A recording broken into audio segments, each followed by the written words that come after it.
Sebanyak 1.118 industri di Jawa Tengah berpotensi menghasilkan limbah berbahaya dan beracun yang dapat memberikan dampak bagi lingkungan dan manusia.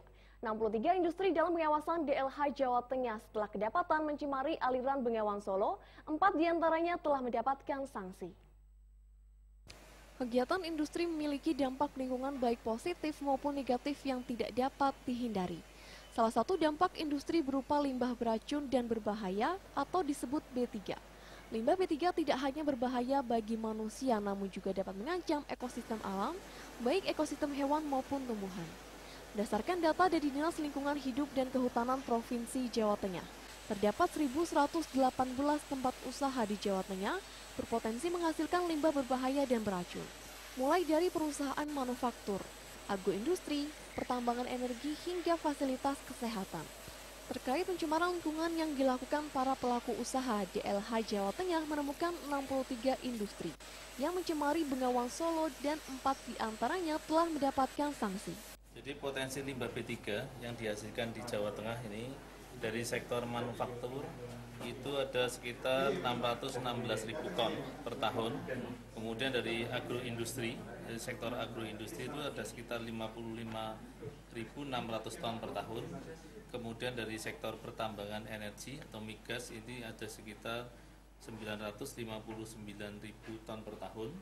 Kemudian dari sarana prasarana, dari sektor prasarana itu ada 29.600 ton per tahun, dari 29.600 ton per tahun. Kemudian dari sektor jasa itu ada 354.900 ton per tahun. Kemudian dari fasilitas kesehatan, Pasyankes itu ada sekitar 1.000 ton per tahun. Itu yang potensi limbah B3 yang dihasilkan. Dibutuhkan perhatian khusus dalam penanganan limbah B3. Saat ini di Jawa Tengah terdapat 49 perusahaan pengelolaan limbah B3, mulai dari perusahaan pengepul, pemanfaatan limbah, pengelola limbah, hingga pengangkut limbah B3. Bahkan salah satu perusahaan pengelola limbah B3 dalam 1 tahun mengelola limbah sebanyak 300.000 hingga 500.000 ton per tahun. Sekarang kan industri bergerak ke timur, Pak. Jadi dari Jawa Barat, Banten, Tangerang itu kan bergerak ke sini ya. Jadi artinya pergerakan itu kita ngikuti juga. Jadi kalau sebelumnya kita hanya transit aja jadi ngambil, dan sekarang kita hadir di sini untuk itu. Jadi kami memprediksi Jawa Tengah kedepannya akan bertumbuh seiring dengan berjalannya juga program pemerintah Jawa Tengah. Makanya tadi ada pertumbuhan kawasan industri, KITB segala macam. Nah kami mengikuti pola itu, Pak. Atau per bulan? Nah, itu kurang lebih rentang itu 300.000 sampai 500.000 lah setahun.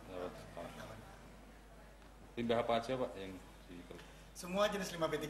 Jadi kalau bisnis ini berbasis regulasi, kan tadi disebutkan ya, jadi di dalam regulasi itu ada semua jenis limbah B3. Nah, kita bisa semua, Pak.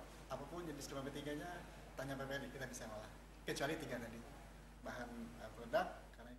Seiring terus berkembangnya industri di Jawa Tengah, pemerintah memusatkan para pelaku usaha untuk menempati kawasan industri.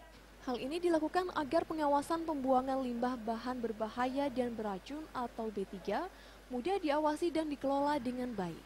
Hendi Nugroho, Semarang TV.